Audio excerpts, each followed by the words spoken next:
I did a quick interview with him a long time ago having to do with an article. This book clearly has Donald Trump rattled. The suggestion in Fire and Fury that cabinet members and allies have questioned Trump's intelligence and his fitness for office have gotten under the president's skin.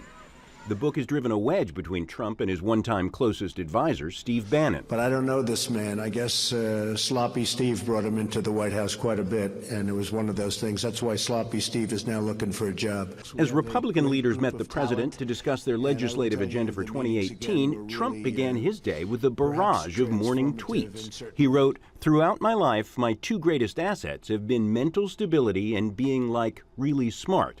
And he said that winning the presidency qualifies him as not smart, but genius, and a very stable genius at that. In defending himself against the allegations in this book, President Trump was knocked off message. In it, Steve Bannon says he's lost his stuff. Media mogul Rupert Murdoch calls him an idiot, and staffers describe him as a semi-literate fool. But what the Republicans who met with Trump on Saturday wanted to talk about was their plans for 2018 and immigration reform.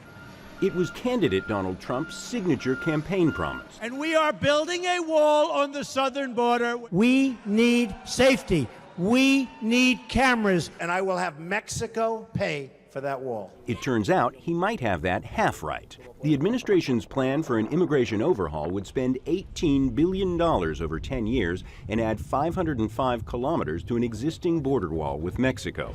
And the U.S. Congress would pay for it. The bill is expected to restore some protection for the so-called dreamers, children of undocumented immigrants who were brought to the U.S. by their parents. Trump recently rescinded an Obama-era rule protecting them.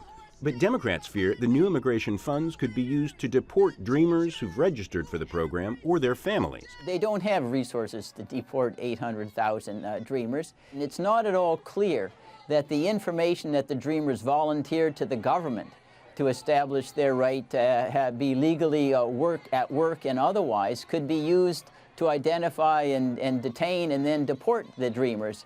But immigration was not the top question Trump addressed on Saturday. John Hendren, Al Jazeera, Washington.